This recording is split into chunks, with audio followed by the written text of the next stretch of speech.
అంటే ఇప్పుడు సమస్య ఎక్కడ ఉందనంటే ఆనాడు ఉన్నది గెలుపు అంచనా ఉంది, గెలుస్తామని ఉంది. ఈనాడు అంటే ఈ 2 ఏళ్ల కాలం కాదండి, నేను కొద్దిగా గుర్తు చేస్తా, రెండన్న కూడా మాట్లాడచ్చు.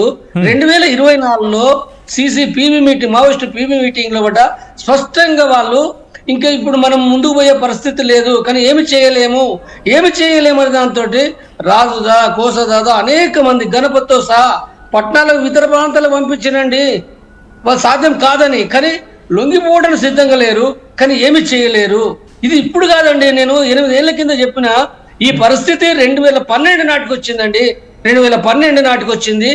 అప్పుడు డాక్యుమెంట్ రాసిన నేను, ఇది కాదు, ఇది మన ఈ లైన్ వదిలేయాలని చెప్పి డాక్యుమెంట్ రాసినాం. అనేకమైన వాస్తవాలున్నాయి. కాబట్టి అంటే ఆ పరిస్థితి వచ్చిన దానిని మావోయిస్టు పార్టీ సరిగా అర్థం చేసుకోకుండా ఆనాడు కనుక అంటే అర్థం చేసుకుని మార్చుకుంటే ఇన్ని మరణాలు జరిగేటి కావు. కాబట్టి వాళ్ళ తప్పు ఉంది. ఇవాళ ఆ నష్టాల కారణం ఏంటంటే వాళ్ళ తప్పు ఉంది.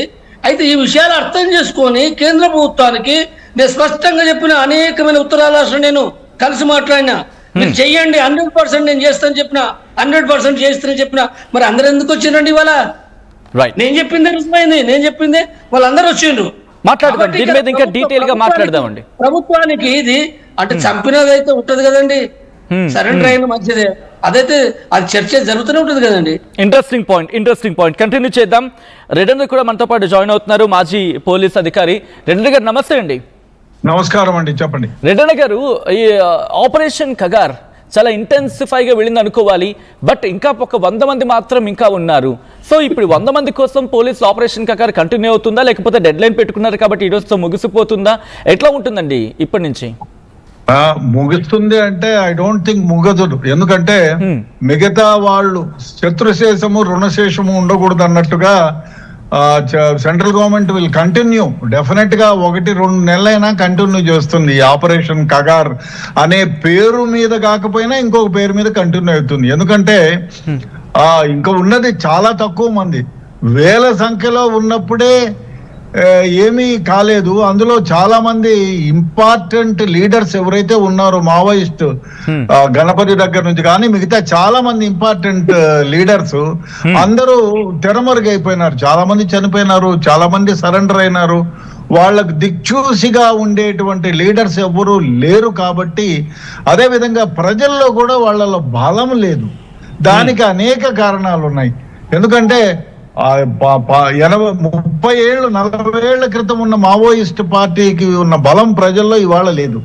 దానికి చాలా కారణాలే ఉన్నాయి. ఎందుకంటే చాలా సందర్భాల్లో అన్ని గవర్నమెంట్, రాజశేఖర రెడ్డి గారు కానీ అంత ముందు కానీ చాలా మంది, వెంగళరావు గారు ఉన్నప్పటి నుంచి కూడా చెప్తూనే ఉన్నారు, ఆయుధాలను వదిలిపెట్టి జనజీవన స్రవంతిలో కలవండి, మీరు ఎలక్షన్ అనేది ఒకటి ఉంది, దాని ద్వారా పోరాటం చేయండి, ప్రజలకు ఏమి కావాలో చైతన్యవంతులను పరిచి మీరు ప్రజాప్రతినిధులుగా దేశంలో ఉండే అట్టడుగు ప్రజలకి న్యాయం చేయండి అనే విధంగా చాలా సందర్భాల్లో పిలుపునిచ్చారు.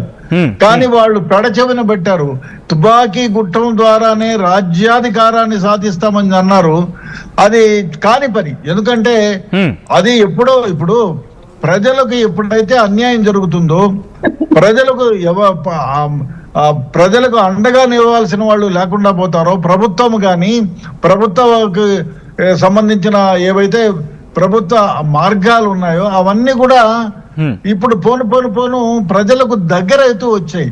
అదేవిధంగా ఎలక్ట్రానిక్ కమ్యూనికేషన్ చెందింది, ప్రతి ఊరికి రోడ్డు ఉంది, కమ్యూనికేషన్ ఉంది. ఎక్కడైనా ఈ సోషల్ మీడియా వచ్చిన తర్వాత ఎవరికైనా ఎప్పుడైనా చిన్న సమస్య ఎదురైనా లేదు అన్యాయం జరిగినా దాన్ని ప్రజలకు ప్రభుత్వానికి చేరవేస్తున్నారు. Sorry for the interruption Reddy గారు. అంటే మావోయిస్ట్ పార్టీ గురించి మాట్లాడుకున్న సందర్భంలో ప్రభుత్వాలకు లేకపోతే ప్రభుత్వ వ్యవస్థలకు కూడా భయపడిన ప్రజాప్రతినిధులు కొంతమంది గురించి మాట్లాడుకున్న సందర్భంలో అవినీతి లాంటి మరకలు కావచ్చు, లేకపోతే అటువంటి ఇబ్బందికర వాతావరణం ఎదుర్కొంటున్న రాజకీయ నాయకులు మావోయిస్టులకు భయపడేవారు అనేది ప్రజల్లో వినిపించే మాట ఒకనొక సందర్భంలో. సో అది అంటే మావోయిస్టుల మీద ప్రజల్లో నమ్మకం తగ్గిందని అనుకోవాలా, లేకపోతే ఇటు ఈ సోకాల్డ్ ప్రజాప్రతినిధులు అందరూ కూడా ఒక కైండ్ ఆఫ్ ప్రెషర్ని ప్రభుత్వం మీద బిల్డప్ చేసి వాళ్లకు సంబంధించి ఆ ఇష్యూస్ని సాల్వ్ చేసుకునేందుకు మావోయిస్టులు నిర్మూలించే ప్రయత్నంలో భాగంగా వ్యూహాత్మకంగా వెళ్ళారనుకోవచ్చా? లేదు. మనము చూడండి, ప్రజాప్రతినిధులు కానీ ఇప్పుడు మీరు చూడండి, మీరు ఎక్కడైనా ఒక చిన్న సమస్య జరిగితే అది ప్రజాప్రతినిధి కానివ్వండి, ఇంకోళ్ళు కానివ్వండి, అవినీతికి సంబంధించి కానివ్వండి, మరే సమస్య అయినా కానివ్వండి, ఇప్పుడు ప్రతి ఒక్కరూ ఒక ప్రజాప్రతినిధి లాగానే వ్యవహరిస్తున్నారు. ప్రతి ఒక్కళ్ళ చేతిలో ఒక సెల్ ఫోన్ అనే బాంబు ఉంది. మీరు ముందు కాలంలో లాగా ఎక్కడంటే అక్కడ ఆహభావాల్ని ప్రదర్శించలేరు, మీరు అన్యాయాలు చేయలేరు.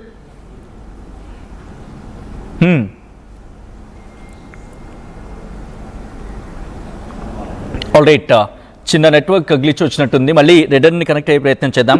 జంపన్న గారి దగ్గరికి వెళ్ళే ప్రయత్నం చేస్తాను.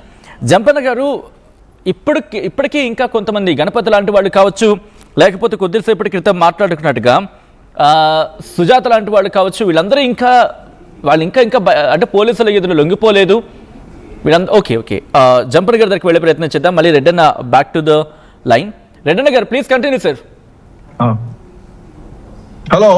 ఎట్టి పరిస్థితుల్లోనూ ఇంకా ఉన్న ఎవరైతే మిగిలినారో, సుజాత గారు కానివ్వండి, మిగతా వారు కానివ్వండి, అందరూ కూడా లొంగిపోయే పరిస్థితే. 100% పోళ్ళు లొంగిపోవాల్సిందే.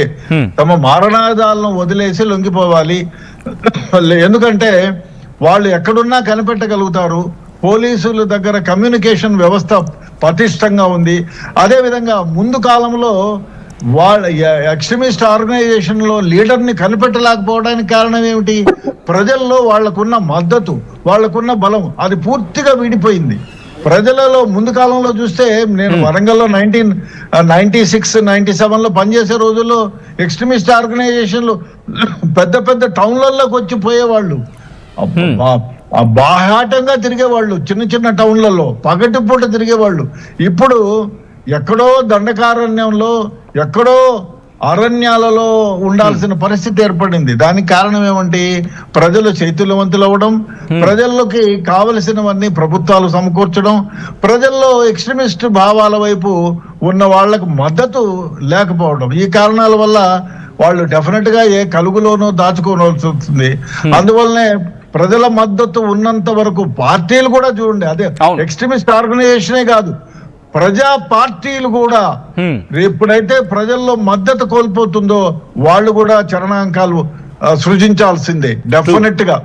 ఎందుకంటే ప్రజలు ఎప్పుడైతే చైతన్యవంతులై పార్టీలు కానివ్వండి, ఎక్స్ట్రీమిస్ట్ ఆర్గనైజేషన్లు కానివ్వండి, ప్రజా ఇష్టానికి అగెనిస్ట్ గా పోతున్నారంటే ఇవాళ కాకపోతే రేపు రెవల్యూషన్ వచ్చేస్తుంది. కాబట్టి ఆ కాలాలు పోయినాయి. ముందు కాలం లాగా నేను చేసిందే జమీందారు రాజాగా అంటే మీరు అన్న మాటలో ఒక మాట అర్థమవుతోంది. బహుశా వాళ్ళ ఆలోచన ధోరణి కావచ్చు, వాళ్ళ వ్యూహాల్లో కావచ్చు, లేకపోతే అర్థం చేసుకునే విధానంలో కాస్త లోపాలు ఉన్నాయి, వాటిని సవరించుకొని కనుక ముందుకు వచ్చింటే బాగుందని చెప్పి. కమింగ్ టు ద జంపన్న గారు అగైన్. జంపన్న గారు, ఇప్పుడు దేవ్జీ లాంటి వాళ్ళు ఎప్పుడైతే బాధ్యతలు చేపట్టడం జరిగిందో అనుకున్నారు బహుశా ఇంకొన్ని రోజుల పాటు కంటిన్యూ అవకాశం ఉంది, అంత భయంగా లొంగకపోవచ్చు అని చెప్పి. బట్ దేవ్జీ లాంటి వాళ్ళు కూడా పోలీసులు ఎదుట లొంగిపోయిన సందర్భం. అలాగే ఇప్పుడు గణపతి కూడా లొంగిపోయే అవకాశం కనిపిస్తోందా? మరి ముఖ్యంగా వ్యూహం గురించి మాట్లాడుకుంటే ఎందుకు దెబ్బతింటోంది? రెడ్డన్న గారు చెప్పినట్టుగా అర్థం చేసుకోవాలి, ప్రజల్ని ఒకప్పుడు మావోయిస్టులని ప్రజలు అర్థం చేసుకున్నారు, కానీ ఒకనొక సందర్భంలో మావోయిస్టులు ప్రజల్ని అర్థం చేసుకోలేకపోవడంతో ఇప్పుడు ఇష్యూ వచ్చిందని చెప్పి, అంటే సమన్వయం ఎక్కడ లోపించింది అనేది. ఒకసారి దీని గురించి రియాక్ట్ అవుతారండి? మావోయిస్టులకు సంబంధించి వచ్చినప్పుడు వాళ్ళు మొదటగా ప్రజల సమస్యల పైన, ప్రజల గురించి ఆలోచనలో